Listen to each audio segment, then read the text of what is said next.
To A Course in Miracles Live. We're here today diving into workbook lesson number 8.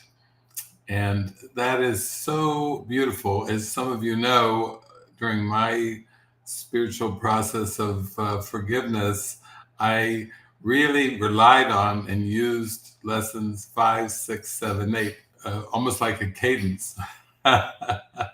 It's a cadence of healing. Almost like a football quarterback has a cadence when he comes to the line of scrimmage and calls the play. 5, 6, 7, 8. I'm never upset for the reason I think. I'm upset because I see something that's not there. I see only the past, and my mind is preoccupied with past thoughts. That's our lesson today. 5, 6, 7, 8. Here we are, number 8. 5, 6, 7, 8. Yeah, when you work out, you work out your muscles and your body. There's a ritual, there's a regimen, there's a protocol, there's a discipline. And so here we are. I'm just giving you what I used when I found myself in facing an upset, any upset, minor upset, major upset, any form. 5, 6, 7, 8, 5, 6, 7, 8, 5, 6, 7, 8. I'm never upset for the reason I think. I'm upset because I see something that's not there. I see only the past. My mind is preoccupied with past thoughts. So what it does is it helps you start with the emotion, the upsetting emotion, and then it pulls you back with divine reasoning. Jesus' divine reasoning saying, no, you've got a grievance. And that grievance is based on a belief system of the ego, or if you're in the Christian vernacular and framework of the Bible, there's a thought system in the mind that's based on the devil or a Satan, and that is not helpful. It's extremely upsetting.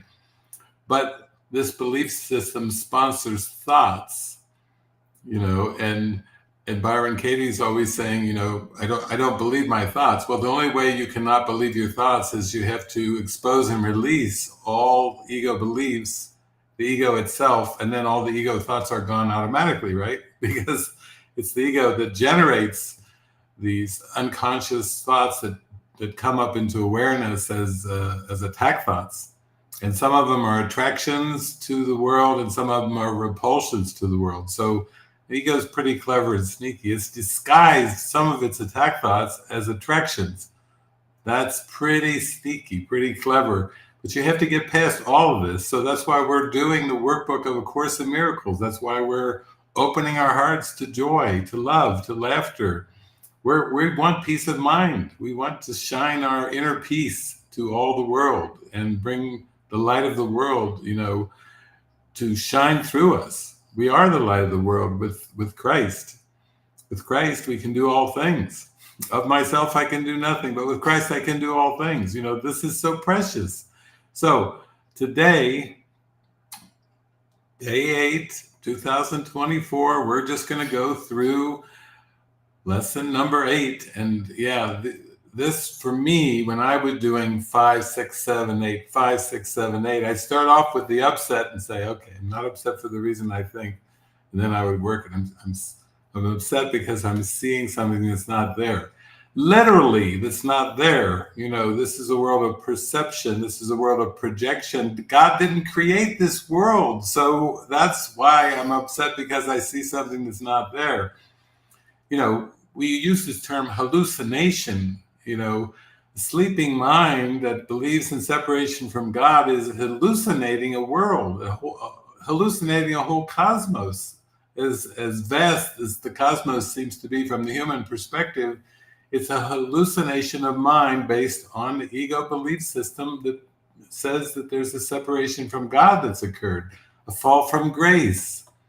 And Jesus is teaching us forgiveness, and he's saying, you don't forgive your brother and your sister for what they did or what they didn't do that you think they should have done.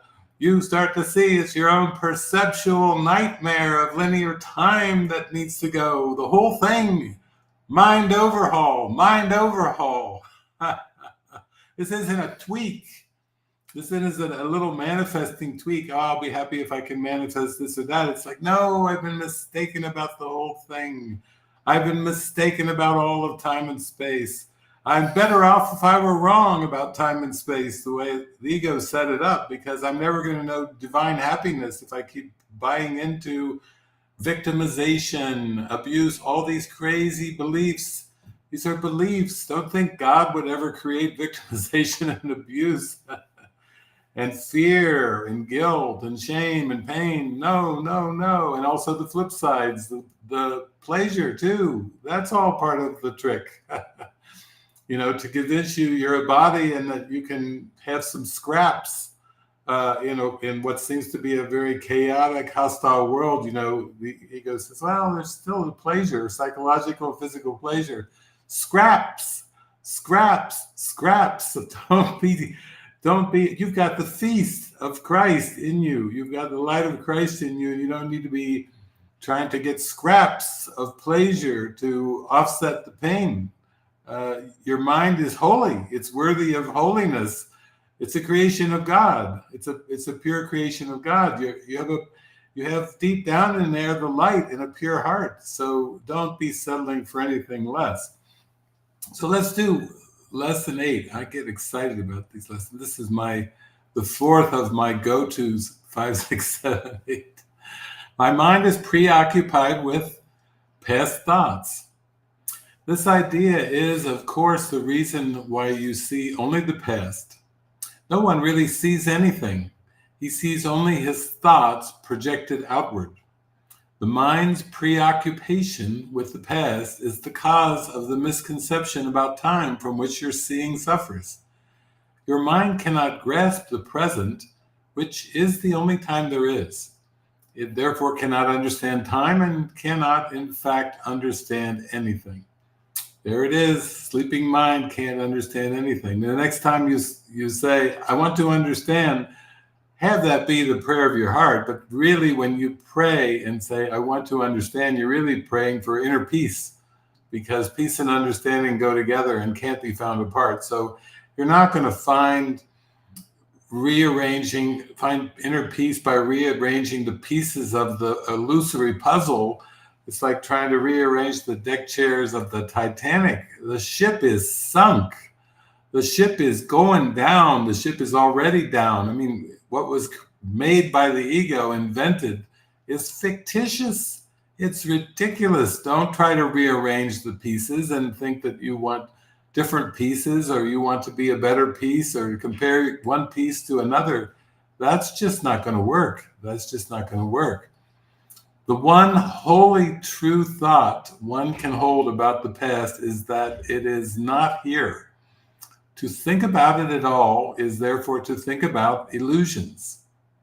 Very few have realized what is actually entailed in picturing the past or in anticipating the future. The mind is actually blank when it does this because it is not really thinking about anything. The purpose of the exercises for today is to begin to train your mind to recognize when it is not really thinking at all.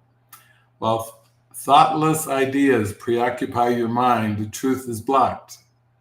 Recognizing that your mind has been merely blank, rather than believing that it is filled with real ideas, is the first step to opening the way to vision. Christ vision. The exercises for today should be done with eyes closed. This is because you actually cannot see anything, and it is easier to recognize that no matter how vividly you may picture a thought, you are not actually seeing anything. With as little investment as possible, search your mind for the usual minute or so, merely noting the thoughts you find there. Name each one by the central figure or theme it contains, and pass on to the next. Introduce the practice period by saying, I seem to be thinking about whatever it is. Then name each of your thoughts specifically. For example, I seem to be thinking about a person, or about an object, or an emotion, a situation, something, some kind of theme or scenario, and so on. concluding at the end of mind searching period with, but my mind is preoccupied with past thoughts. This can be done 4 or 5 times during the day, unless you find it irritates you. If you find it trying, 3 or 4 times is sufficient. You might find it helpful, however, to include your irritation or any emotion that the idea for the day may induce in the mind searching itself. Ah, beautiful. Thank you, Jesus. 5, 6, 7, 8. Number 8, my mind is preoccupied with past thoughts. What this does is it really starts to focus your awareness on your thoughts. We're so used to just reacting and adapting and adjusting and responding to what believes it seems to be an external world the ego has projected out there. It's not really there, but it's a hallucination of a world. And then we react and respond to the images as if they're real. And then we wonder why it's so difficult. But our thoughts, at one point, Jesus will tell us it is with your thoughts alone that we must work. And that's what he's doing here in lesson number 8. He's not only saying we need to just take a close look at these hallucinations that are thoughts, but they're just projections, vivid projections of thoughts. And you need to start to take it into mind that these are thoughts and I need to release the thoughts. You have a grievance with a person, you have a grievance with the thoughts that you hold about the person, because the person is a projection of the thoughts, a vivid projection. Admittedly, it's very vivid. It looks real. The movie seems real. That's the problem. And then as we go much deeper, we'll start to loosen our attachment with these attack thoughts, really what they are, judgments. And then we'll start to feel happy because we realize that the world I'm picturing is just the reflection of my thoughts. When I empty my mind of my unconscious ego belief system and ego thoughts, then I come into my real thoughts. Those are the thoughts I think with God, and those are the ones that are happy, peaceful, joyful. And then that's why there's a lot of reflections of that that comes, we call it the happy dream or the real world, it's the forgiven world. So I thought I would dip in briefly, have a little time here this morning to dip into some support for our lesson of the day. Remember, our lesson is my mind is preoccupied with past thoughts. And so as we look at those thoughts and we look at those thought patterns, we need to start to come to some conclusions that only the thoughts that I think with God are real and true, and the thoughts that I think with the ego or with the devil or with Satan, these thoughts are not my real thoughts, and then the world that they project is not the real world. It's fake. The world is fake news. The world of linear time and space, of separate bodies, persons, places, events. Fragmented perception is fake news. And we want the good news. Remember, Jesus said, seeking you shall find, knock and the door shall be open. We're knocking, knocking, knocking. Knock, knock, knocking on heaven's door. We're knocking because we want the light. We want the light of truth. So the section I'm going to read from here now is chapter 4, and it's basically section 1. It's called Right Teaching and Right Learning. That's what's going on. Every day with our thoughts, we're teaching and learning. We think we teach and learn in terms of the body, and bodies are teachers and students are bodies and all this. It's just a conversion of our thoughts in our consciousness. It's a purification of our heart and a purification of our consciousness. And what we're calling it in this section, Jesus is calling it right teaching and right learning. That sounds important. If you're going to devote your mind to the conversion of thoughts, the purification of your mind, then right teaching and right learning is important. A good teacher clarifies his own ideas and strengthens them by teaching them. Teacher and pupil are alike in the learning process. They are in the same order of learning, and unless they share their lessons, conviction will be lacking. A good teacher must believe in the ideas he teaches, but he must meet another condition. He must believe in the students to whom he offers the ideas. It's wonderful to believe in the students. These are metaphors, of course, teacher and student, because it's just a conversion in the mind. The one mind is being healed, converted back to truth, to thoughts that are from God, to only the thoughts that God thinks, to the Christ. Christ is an idea in the mind of God. So God extends God, and then Christ is an idea in the mind of God, a perfect idea, a pure idea. And when we're sleeping and we've forgotten that we're the Christ, then we have to go through a conversion process. And that involves teaching and learning. So let's read that last sentence again. A good teacher must believe in the ideas he teaches, but he must meet another condition. He must believe in the students to whom he offers the ideas. Many stand guard over their ideas because they want to protect their thought systems as they are. And learning means change. Change is always fearful to the separated because they cannot conceive of it as a move towards healing the separation.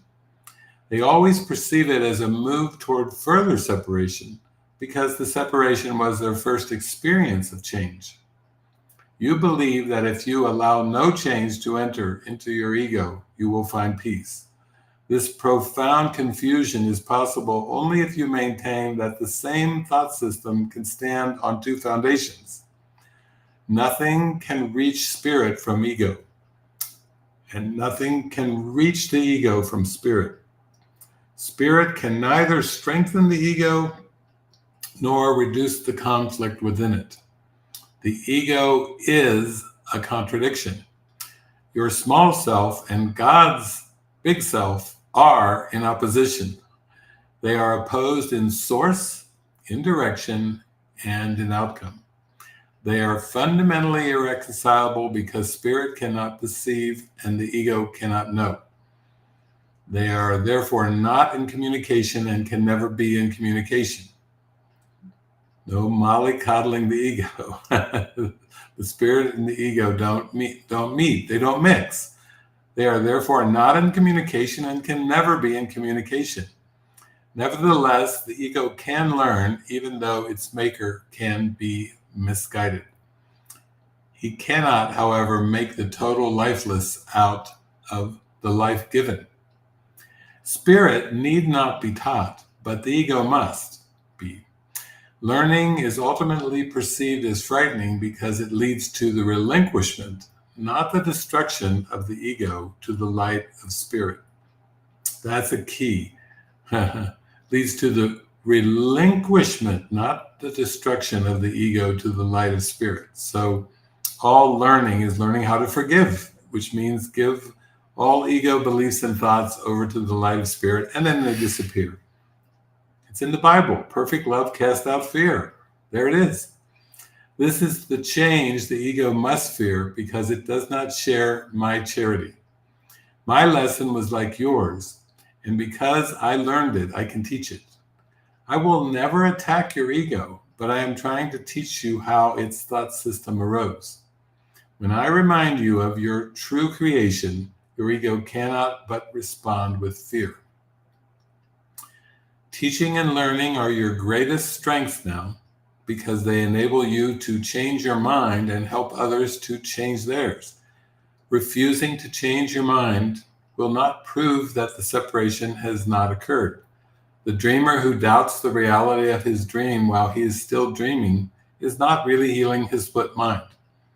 You dream of a separated ego and believe in a world that rests upon it. This is very real to you. You cannot undo it by not changing your mind about it.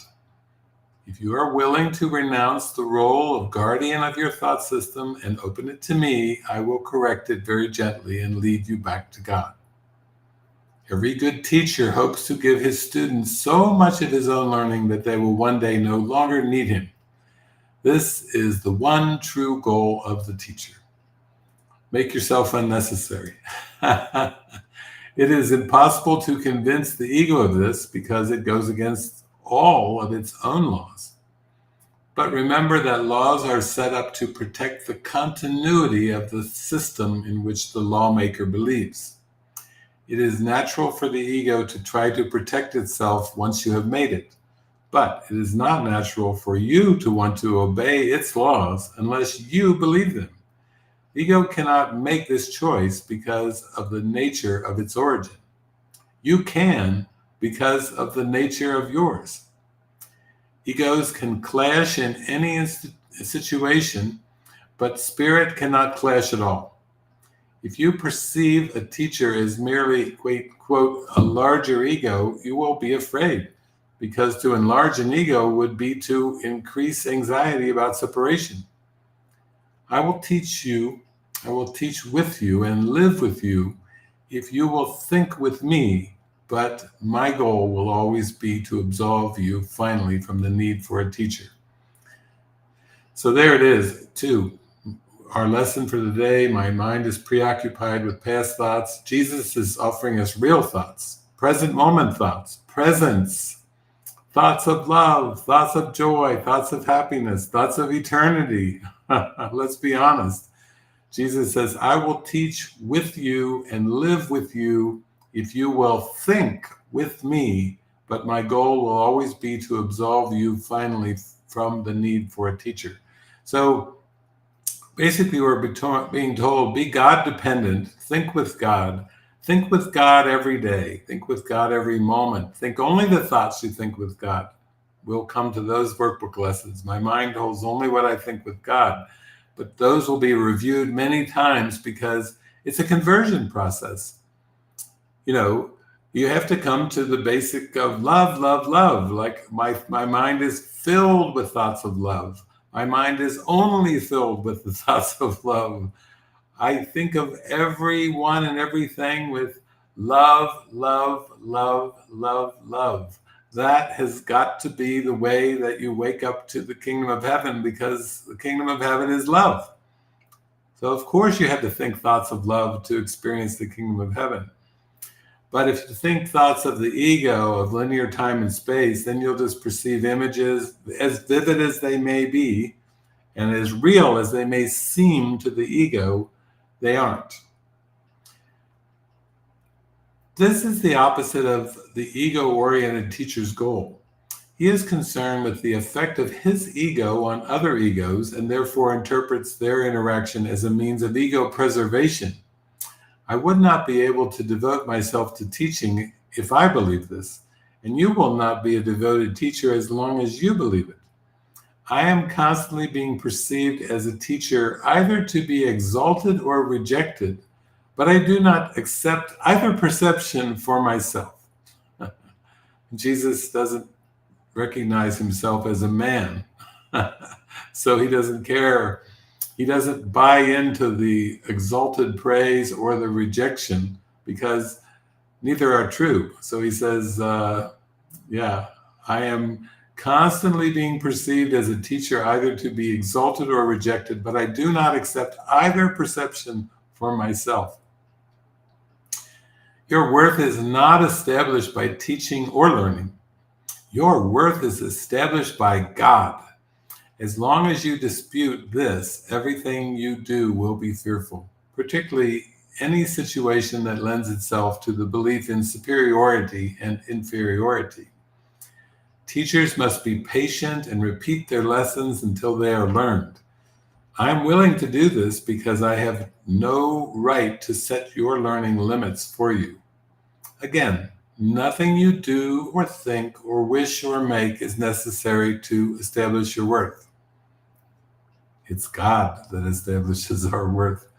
This point is not debatable except in delusions. Your ego is never at stake because God did not create it.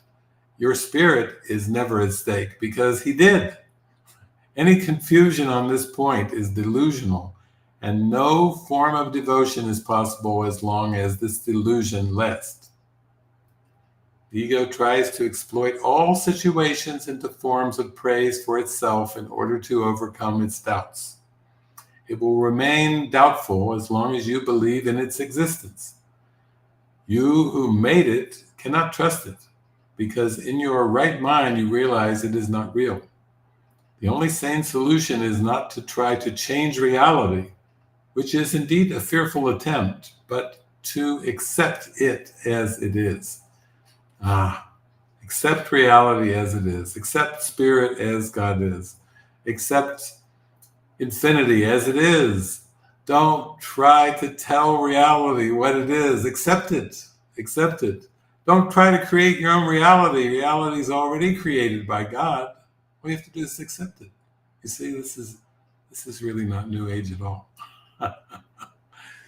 When you are afraid, be still and know that God is real and you are his beloved Son in whom he is well pleased.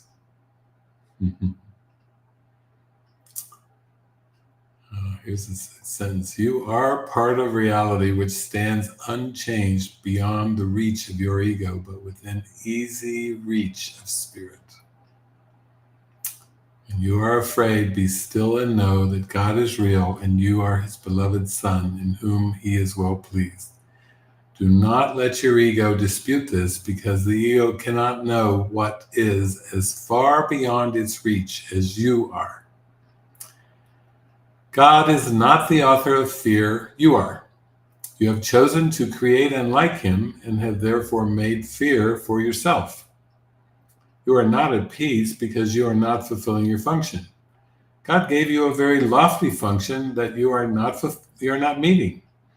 Your ego has chosen to be afraid instead of meeting it. When you awaken, you will not be able to understand this, because it is literally incredible. In italics, Jesus says, do not believe the incredible now. Stop it. Stop believing the ego belief system. We're starting off today with the workbook lessons. Wow, what a great 8 lessons to start this year. And this last one, my mind is preoccupied with past thoughts. Yeah, that's a beautiful step in not believing the incredible, in not believing in any of the thoughts of time and space. Let's go back to the power of now. Let's go back to the holy instant, the instant of love and light. Let's not be wasting our mind with crazy, incredible thoughts of the past and the future. Let's be here now. Ram Das, yeah, let's be here now. Thank you, Ram. Any attempt to increase its believableness is merely to postpone the inevitable. The word inevitable is fearful to the ego, but joyous to the spirit. God is inevitable, and you cannot avoid him any more than he can avoid you. The ego is afraid of the spirit's joy, because once you have experienced it, you will withdraw all projection from the ego and become totally without investment in fear. Your investment is great now because fear is a witness to the separation, and your ego rejoices when you witness to it. Leave it behind. Do not listen to it and do not preserve it. Listen only to God, who is as incapable of deception as is the spirit he created. Release yourself and release others. Do not present a false and unworthy picture of yourself to others, and do not accept such a picture of them yourself. The ego has built a shabby and unsheltering home for you because it cannot build otherwise. Do not try to make this impoverished house stand. Its weakness is your strength. Only God can make a home that is worthy of his creations, who have chosen to leave it empty by their own dispossession. Yet his home will stand forever. Heaven will stand forever and is ready for you when you choose to enter it. Of this you can be wholly certain. God is as incapable of creating the perishable as the ego is of making the eternal. Of your ego you can do nothing to save yourself or others, but of your spirit you can do everything for the salvation of both. Humility is a lesson for the ego, not for the spirit. Spirit is beyond humility because it recognizes its radiance and gladly sheds its light everywhere. The meek shall inherit the earth because their egos are humble, and this gives them truer perception. The kingdom of heaven is the spirit's right, whose beauty and dignity are far beyond doubt, beyond perception, and stand forever as the mark of the love of God for his creations, who are wholly worthy of him and only of him. Nothing else is sufficiently worthy to be a gift for creation of God himself. I will substitute for your ego if you wish, but never for your spirit. A father can safely leave a child with an elder brother who has shown himself responsible, but this involves no confusion about the child's origin. The brother can protect the child's body and his ego, but he does not confuse himself with the father because he does this. I can be entrusted with your body and your ego only because this enables you not to be concerned with them and lets me teach you their unimportance. Okay, here it is. That's why my mind is preoccupied with past thoughts is a step in handing them over to Jesus, because Jesus is telling us directly.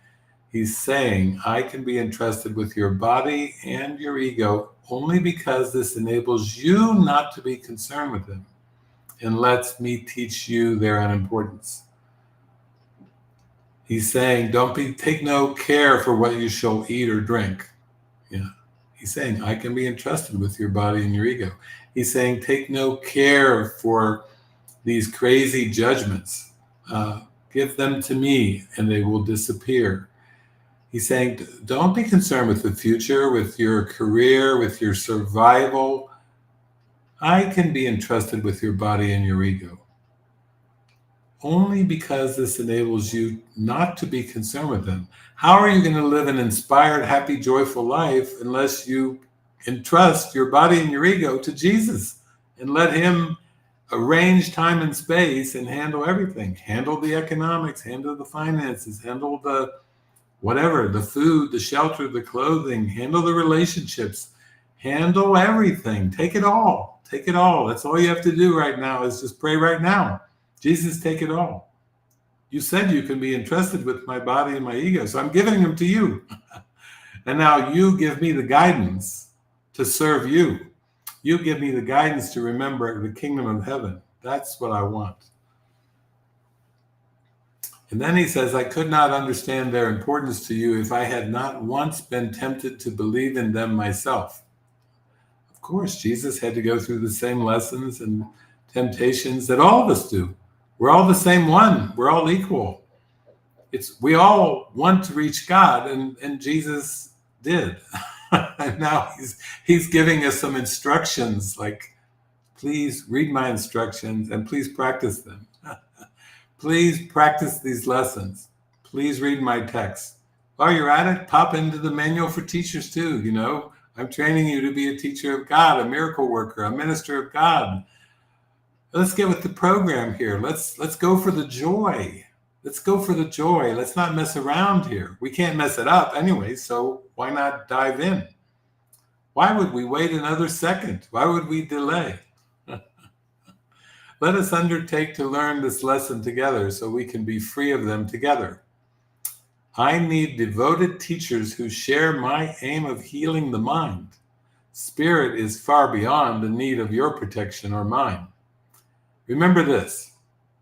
In this world, you need not have tribulation because I have overcome the world. That is why you should be of good cheer. Oh my gosh. All I can say is amen, amen, amen. Love you. Love you. You are love. You are light. Let that light shine. And don't buy into those past thoughts. Even though the mind, when it's sleeping, seems to be very preoccupied, then just enough is enough is enough. I can't go on. I can't go on with past thoughts. Happy purification, my beloveds.